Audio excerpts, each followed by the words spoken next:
boys and girls. It's Mrs. Bradney here. I wanted to take you through our problem solving lesson from Tuesday and get you ready for your question that you're going to work on today.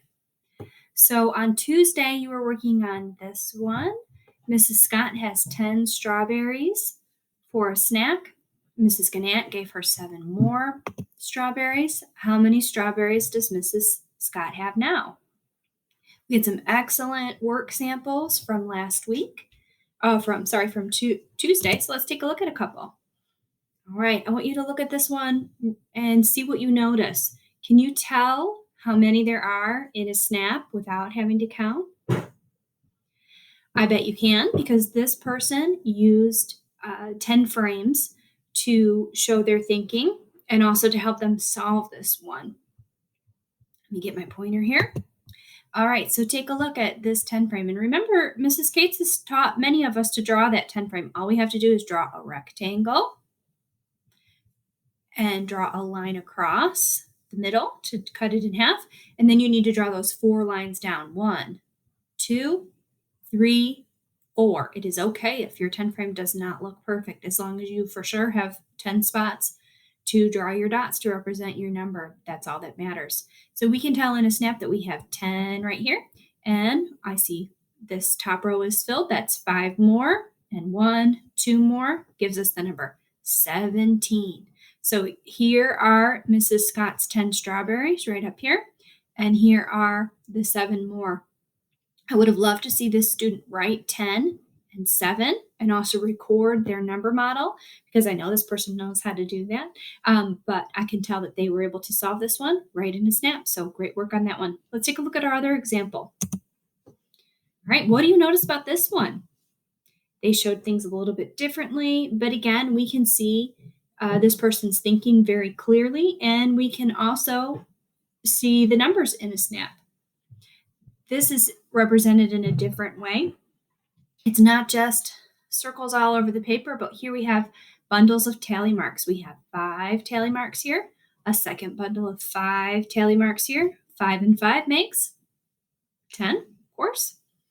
And then they use the plus symbol because we know we are adding. Mrs. Scott had 10, and then Mrs. Gannett gave her 7 more. So we know she's going to have more than she started with.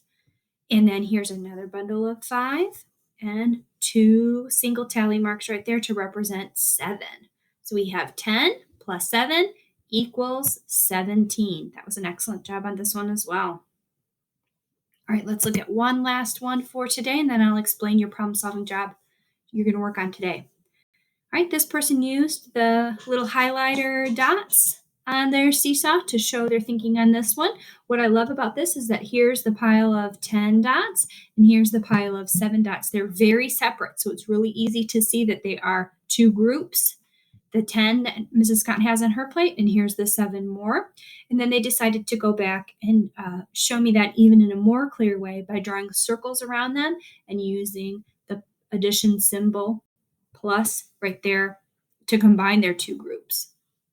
And they also recorded their number model. 10 plus 7 equals 17. And don't forget, you also want to go ahead and circle or highlight this one on your problem solving page too, just so that we know that your final answer is recorded down there at the bottom. Well, let's take a look at our problem solving we're going to work on for today. This is going to be just a little bit different than some of you are used to because I'm giving you multiple number sets. So you're going to solve this problem 3 times with 3 different sets of numbers. Now, if you're in my class, you know how to work with those multiple number sets. But if you're not in my class, maybe you haven't seen this yet before. Your teachers may not have shown it to you in this way. So let me explain. First thing we want to do, of course, is listen and think about our problem. Mrs. St. John had some granola bars. What could she be doing with granola bars? Can you picture her with a big box of granola bars?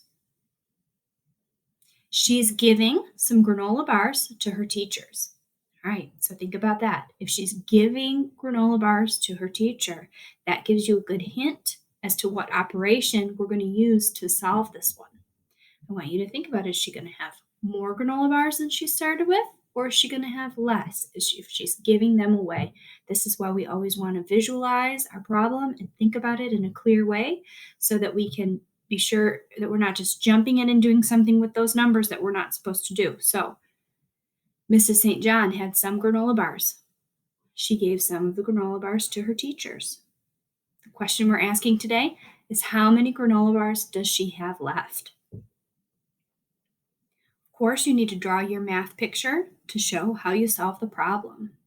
Please be sure you are drawing a math picture. I've noticed a few people are only doing a voice recording to explain what they did or even just to answer the question, and that's not quite enough. I want to see your math picture, and then we do love listening to your voice recording explaining your steps. So the voice recording is an extra, but you must draw a math picture to show how you solve. Now, you see down here, there are two separate sets of numbers.